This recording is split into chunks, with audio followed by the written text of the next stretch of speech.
Hi, my name is Ayane Nagakura, and I'm from Japan, and I'm staying with my host family who lives in Topeka, Kansas, and I'm here for exchange student 2020 to 2021. So today I will talk about my home country, Japan. So first, I will introduce by myself. Um, as I said, my name is Ayane Nagakura, and I'm 18 years old, and I have a twin sister, and this is me, this is her. We are identical twins. And I like to play tennis and softball. I play softball at Seaman High School, which I went to um, the school I went to in Topeka, Kansas. And my hobby is to go shopping.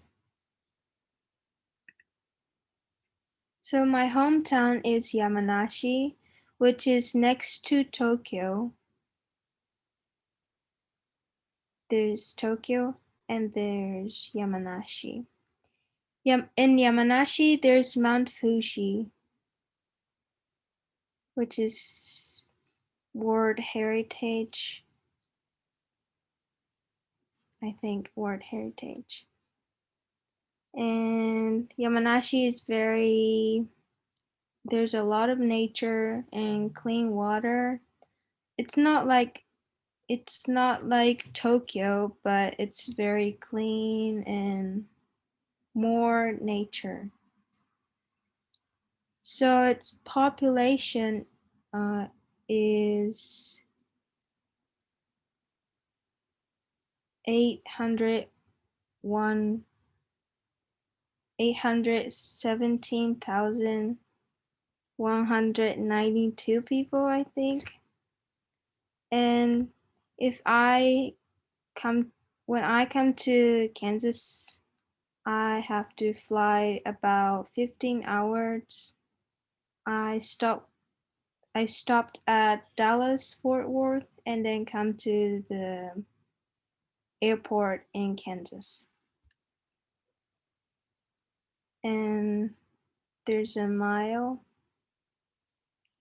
and there's a kilometer how far from Yamanashi to Kansas. And this is a comparison of map, how big the United States is and how small the Japanese is. Okay, I will go to the next slide. So next, I will talk about schools. Um, we always wear uniform. Most of the school has their own uniform and we have to wear it.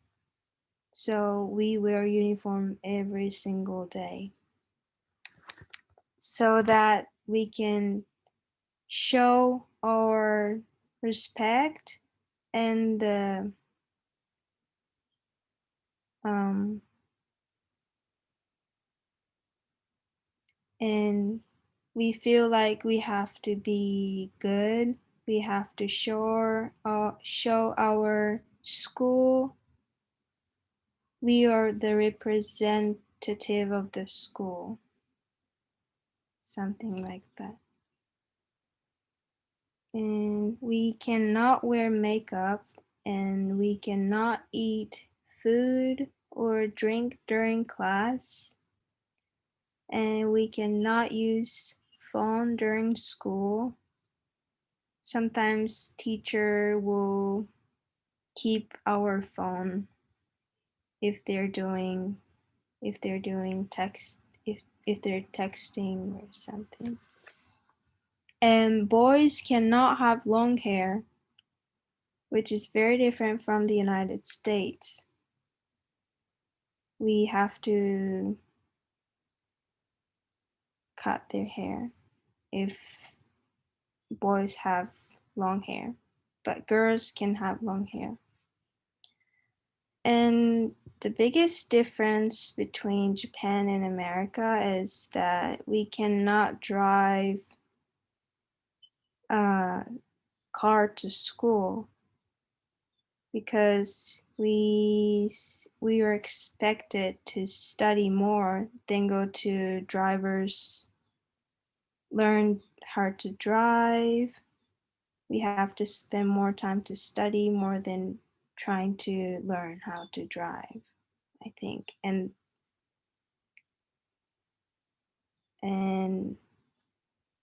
not to drive car is more safer. They cannot drive car during school years or until we graduate from high school. And this is the uniform of winter. This is my sister. It's not me. And this is summer uniform. As you can tell, there's two type of t-shirt or outfit. And this is my school's entrance looks like.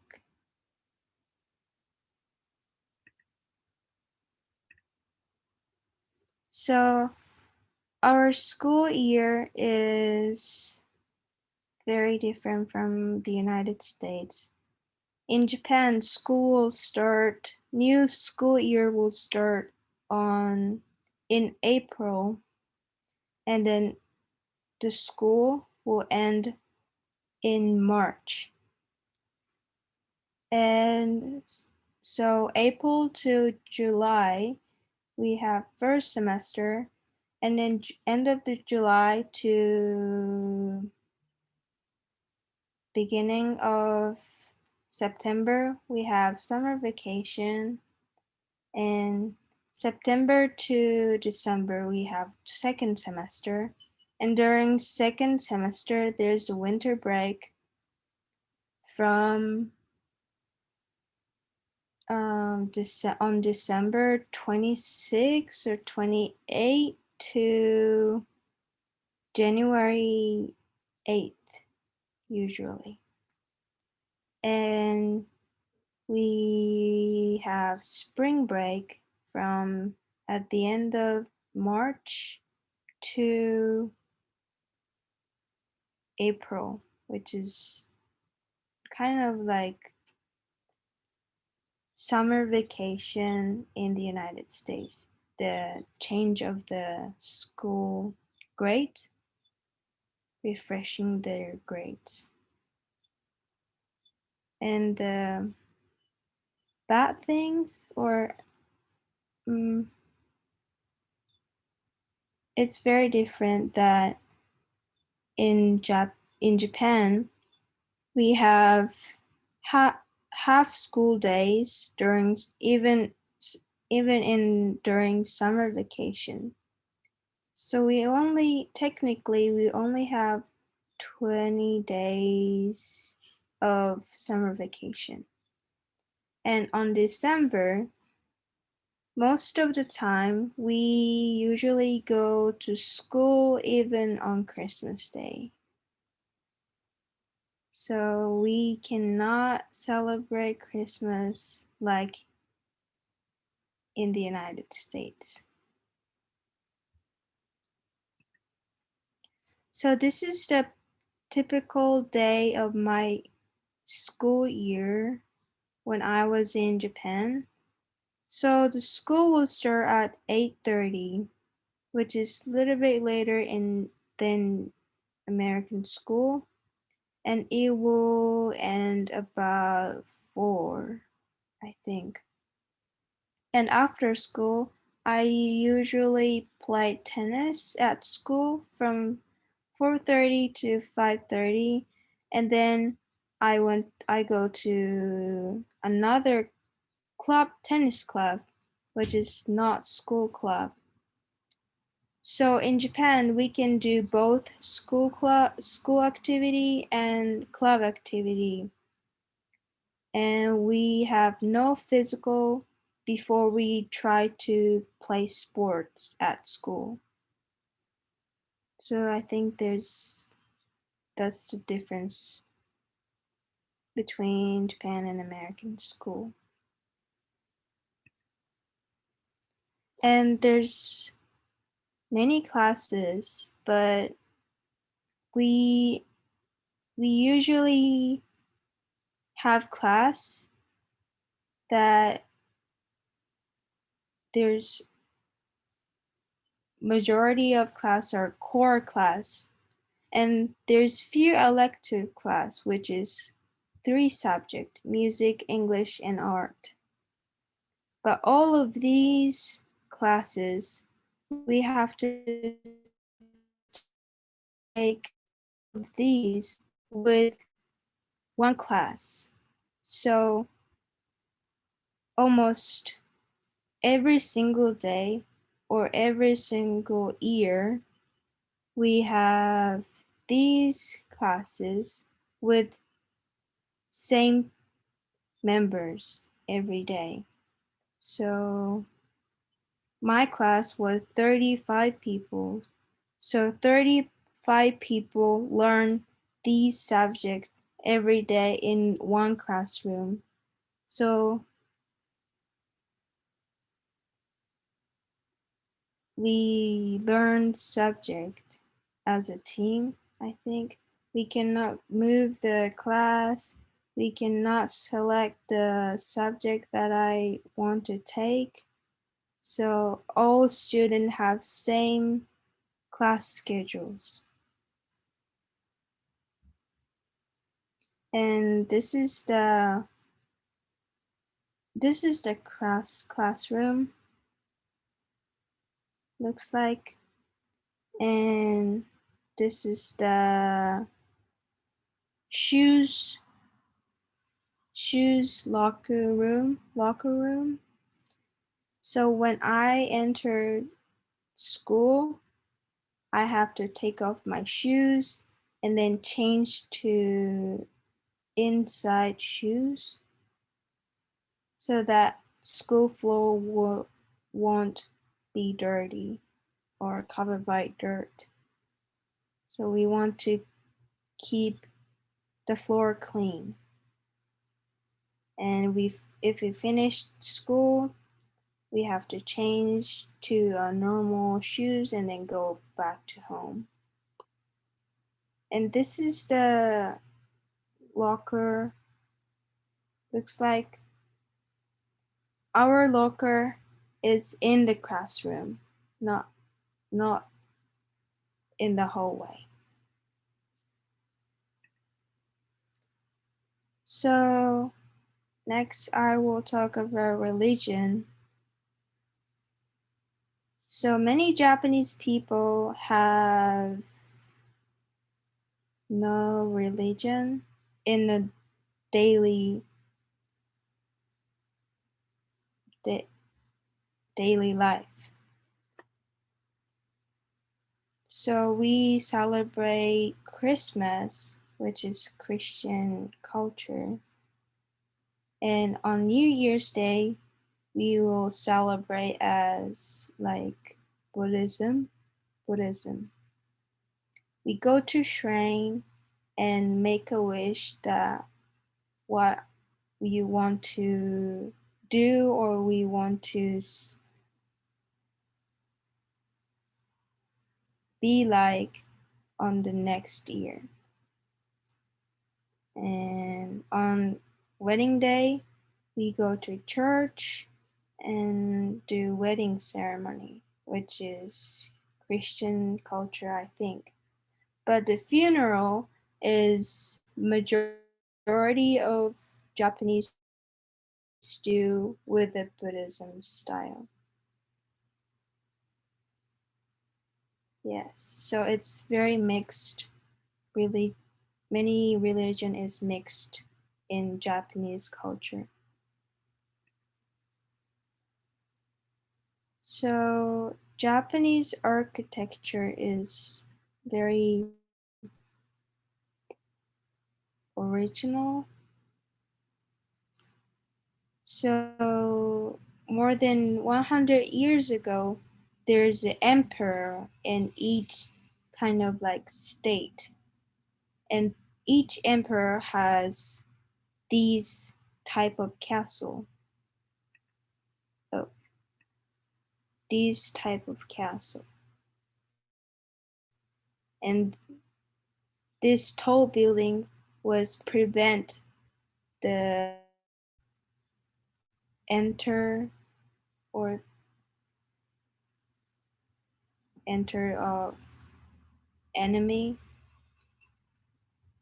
Yes. And this is the typical Japanese house looks like when more than 100 years ago.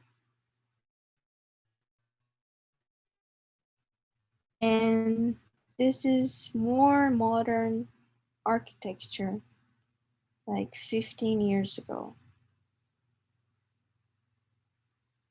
15 years ago. And this is now, it's very different from 100 years ago. It's very modern. So this house looks like in a rural area or non-big city, they have these houses. But in Tokyo or Osaka or Kyoto or Yokohama, they have more like tall skyscraper or tall building is more common. And this is Japanese food looks like. Japanese people usually eat rice almost every day. So rice is like staple food. So in America, I think rice equal to potato. They eat a lot of potato, I think, I believe. And most of Japanese meals are based on soy sauce or miso taste. So miso or soy sauce based taste. Yes. We eat a lot of raw fish and raw eggs because eggs are very fresh. So we sometimes eat rice and then with a raw egg and then mix together and put a soy sauce and then eat as a breakfast. And these are all random custom, Japanese custom. We take off shoes at home, usually most of the time, because we want to keep our house clean, not covered by dirt, I think. And we have to be polite to older people to show our respect. And we eat rice almost every day, as I said before. And we have no tip system. When we go to a restaurant, we don't have to pay tips because they all they already have minimum wage. I think minimum wage in Japan is more higher than most of the United States, so that we don't have to pay tip for the employee or the person who works at the restaurant. So before we eat, we will say itadakimasu to thanks to farmers for making a food or like rice, vegetables, meat. We will thanks to farmers. And then after we eat food, we will say gochiso sama to thank the farmer. It was so the meals was good. Thank you to farmers. And this is the national flag of Japan. So red circle represent vitality and sunrise, and white represent honesty and purity. So I think Japanese flag means has very simple meaning, but it's very important. So those are my presentation.